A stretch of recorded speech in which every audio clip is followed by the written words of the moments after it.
Assalamualaikum. In this video, we'll talk about adenomyosis. What is adenomyosis? Adenomyosis is basically when the endometrial glands and endometrial stroma they have basically found deep within the myometrium, and they are diagnosed definitively through your histopathological examination of a hysterectomy specimen.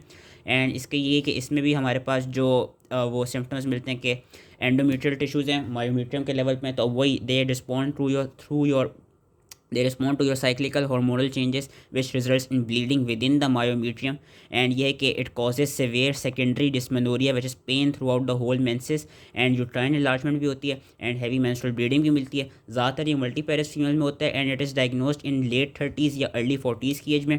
अगर हम examination perform करें तो it will reveal a bulky and sometimes tender boggy uterus. जो initial हमारे पास examination आती है वो ultrasound आती है, और क्या कहते हैं अल्ट्रासाउंड में हमको वही मिलती है कि haemorrhage filled distended endometrial glands मिल रहे होते हैं with in the myometrium. Where as to investigation of choice है दैट इज़ योर एमआरआई.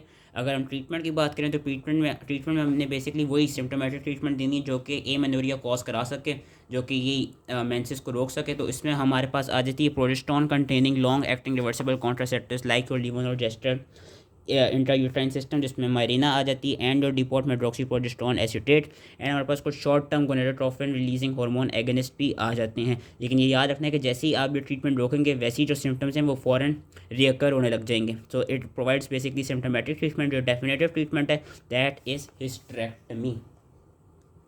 अगर इरफान से भी बात करें तो these are known as internal endometriosis. It is the presence of endometrial glands deep within the myometrium present in multiparous women in their late 30s and early 40s. Pathogenesis यही कि ectopic endometrium within the myometrium is responsive to cyclical hormonal changes which results in bleeding within the myometrium.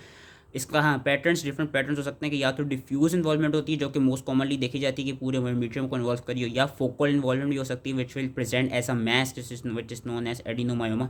Symptoms है कभी कभी asymptomatic जो कि, लेकिन जो main हमारे पास मोस्ट कॉमन जो सिम्टम मिलता है वो यही है कि severe secondary dysmenorrhea throughout the cycle whole menses, heavy menstrual bleeding and कभी कभी डिस्पेरोनिया भी मिल जाता है. डायग्नोस्टिक्स किस तरह करते हैं? Ultrasound is best initial.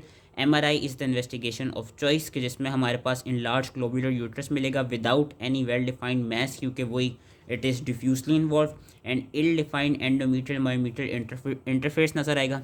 Histopathology is the definitive test to diagnose it. And examination में हमें क्या क्या मिल सकता है? एग्जामिनेशन में हमें क्या क्या पॉइंट्स देखने होंगे टू डिफरेंशिएट फ्रॉम फाइब्रॉइड्स. एक तो ये कि जो एडिनोमायोसिस है it causes symmetrical uterine enlargement. Fibroids में एसिमेट्रिकल होती है. Adenomyosis causes symmetrical uterine enlargement. Adenomyosis soft होता है and they are also tender.